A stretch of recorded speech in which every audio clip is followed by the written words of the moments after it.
বন্ধুরা, আজ চলে আসছি আপনাদেরকে সুন্দর একটা মসজিদ দেখানোর জন্য।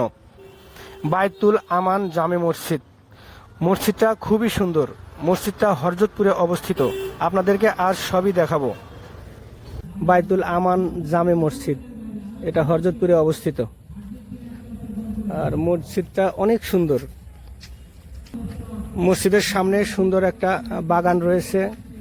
এই বাগানে সুন্দর সুন্দর ফুল গাছ এবং অনেক ভালো ভালো পাতাবাহারি গাছ বপন করে রেখেছে এবং সামনে অনেক জায়গা। আর বাগানটা অনেক সুন্দর দেখতে। এটা হলো মসজিদের ডান সাইডের গেট, মানে মসজিদে প্রবেশ করার জায়গা। আর এই ডান সাইড দিয়ে ঢুকলেই সামনেই মসজিদের অজুখানা। এই যে অজুখানা দেখতে পাচ্ছেন, এই ডান সাইডে হলো মসজিদের অজুখানা, মানে এই গেট দিয়ে ঢুকেই আপনারা অজুখানায় প্রবেশ করতে পারবেন।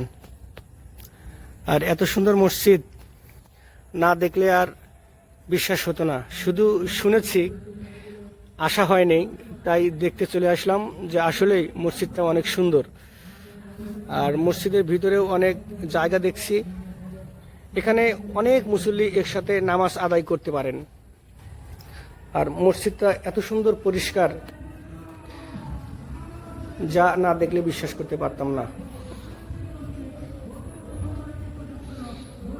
দেখেন কত সুন্দর জায়গা।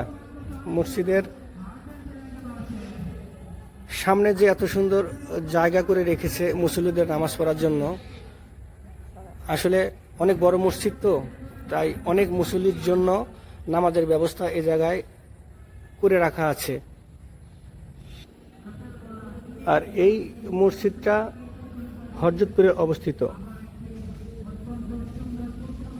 অনেক সুন্দর জায়গা। আর মসজিদটা এত সুন্দর করে নির্মাণ করা হয়েছে, যারা এই মসজিদে আসবেন তাদের দৃষ্টিগোচর অবশ্যই হবে। এটা হলো মসজিদের বারান্দা। এটা হলো মসজিদের অজুখানা। অনেক সুন্দর। অনেক মুসল্লি একসাথে বসে এই জায়গায় অজু করতে পারবেন। আর অজুখানার পাশে রয়েছে টয়লেট। আসলেই অনেক সুন্দর মসজিদ নির্মাণ করা হয়েছে মুসল্লিদের জন্য নামাজ পড়ার। আর এই সুন্দর মসজিদে নামাজ পড়তে আসলে মনে হয় অনেক ভালো লাগে। বিশেষ করে মসজিদের নকশা এবং মসজিদের জায়গা আমার অনেক ভালো লাগলো। আশা করি আপনাদেরও ভালো লাগবে। আর মুসল্লিরা যাতায়াত করার জন্য দুইটা রাস্তা এই জায়গায় দিয়ে রেখেছে মসজিদ কর্তৃপক্ষ। ডান সাইডের রাস্তা এবং বাম সাইডের রাস্তা। আর রাস্তাগুলো খুবই সুন্দর, সবগুলোই টাইলস করা। এবং মসজিদ এত সুন্দর, মানে না আসলে আপনারা যদি না এসে দেখেন তাহলে বিশ্বাস করবেন না। এত সুন্দর মসজিদ এই জায়গায় নির্মাণ করে রেখেছে। এটা হলো মসজিদের বাম সাইডের প্রবেশ করার রাস্তা। দেখেন কত সুন্দর, একদম ঝকঝকে। সবগুলো রাস্তায় টাইলস করা এবং অনেক কারুকার্য।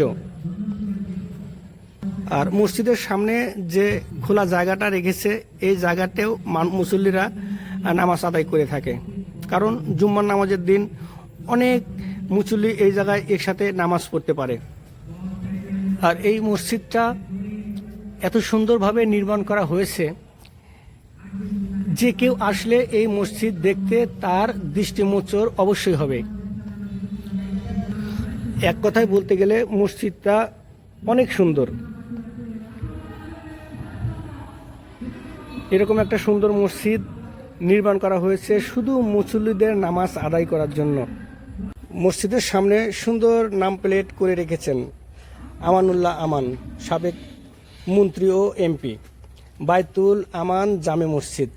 আর মসজিদের সামনে প্রবেশ করার রাস্তাতেই এত সুন্দর বাগান, যা দেখলে অবশ্যই দৃষ্টিগোচর হবে।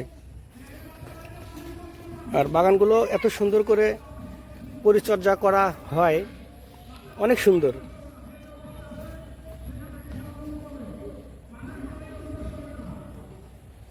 এত বড় মসজিদ এভাবে নির্মাণ করে রেখেছে শুধু মুসল্লিদের নামাজ আদায় করার জন্য।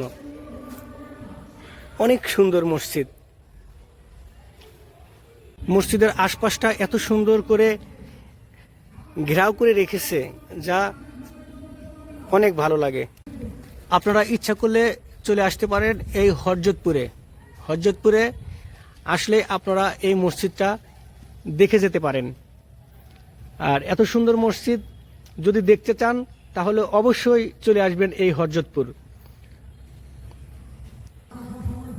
আর মসজিদটার অনেক জায়গা জুড়ে এই মসজিদটা অবস্থিত। আর এত সুন্দর মসজিদ আর এত সুন্দর একটা জায়গাতে নির্মাণ করা হয়েছে, যা সবাই দৃষ্টিগোচর করে। অনেক সুন্দর মসজিদ। আসলে আল্লাহর ঘর এমনই হওয়া উচিত, কারণ মুসল্লিরা আল্লাহর ঘরে এসে নামাজ পড়বে, নামাজ আদায় করবে। সেই ঘরটা যদি সুন্দর হয় তাহলে কিন্তু মনে অনেক শান্তি লাগে, অনেক তৃপ্তি লাগে। আর মসজিদের ভিতরে ঢুকলে এমনিতেই মুসল্লিদের ভালো লাগে। আর তারপরেও যদি মসজিদটা পরিষ্কার পরিচ্ছন্ন হয় এবং খুব সুন্দর হয় তাহলে তো কোনো কথাই নেই। নামাজ আদায় করতেও মুসল্লিদের অনেক ভালো লাগে। যে জায়গায় আল্লাহর ইবাদত বন্দেগী করা হয় সেই জায়গাটা যদি সুন্দর হয় তাহলে ইবাদত বন্দেগী করতেও অনেক ভালো লাগে। আর এই মসজিদে এসে আমি ঘুরে দেখলাম, আসলে মসজিদটা অনেক সুন্দর করে মুসল্লিদের জন্য নির্মাণ করা হয়েছে। একমাত্র নামাজ আদায় করার জন্য, আল্লাহর শুকরিয়া আদায় করার জন্য, আল্লাহর পথে চলার জন্য। আল্লাহকে যেন মুসল্লিরা বেশি বেশি ডাকে, নামাজ আদায় করে এবং 5 ওয়াক্ত নামাজ যেন সুন্দরভাবে সুন্দর একটা জায়গায় আদায় করতে পারে, সেই পরিলক্ষিতেই এই মসজিদটা নির্মাণ করা হয়েছে। মসজিদের সামনে যে বাগানটা নির্মাণ করা হয়েছে এই বাগানটা অনেক সুন্দর। আসলে মসজিদটা দেখার জন্য এত সুন্দর বাগান তারা মসজিদের সামনেই নির্মাণ করে রেখেছে, যাতে এই মসজিদটা সব দিক দিয়েই ভালো লাগে, সুন্দর লাগে। যার কারণে এত সুন্দর একটা বাগানও মসজিদের সামনে করে রাখা হয়েছে। এই বাগানে অনেক ধরনের ফুল গাছ রয়েছে এবং অনেক পাতাবাহারি গাছ রয়েছে, যা দেখলেই অনেক ভালো লাগে। এবং সৌন্দর্যটা ফুটিয়ে তোলার জন্য এত সুন্দর একটা বাগান করা অনেক সুন্দর। এই মসজিদটা ফুটিয়ে তোলার জন্য সামনে যে বাগানটা করা হয়েছে আসলে অতুলনীয়। এই জায়গায় এসে এই মসজিদটা ঘুরে ঘুরে দেখলাম। আর এই মসজিদের আশেপাশে কতটুকু খোলা জায়গা, কতটুকু পরিষ্কার পরিচ্ছন্ন সবই দেখলাম। সব কিছু দেখেই খুবই ভালো লাগলো। আসলে নামাজ পড়ার জায়গা এরকম হওয়াই উচিত।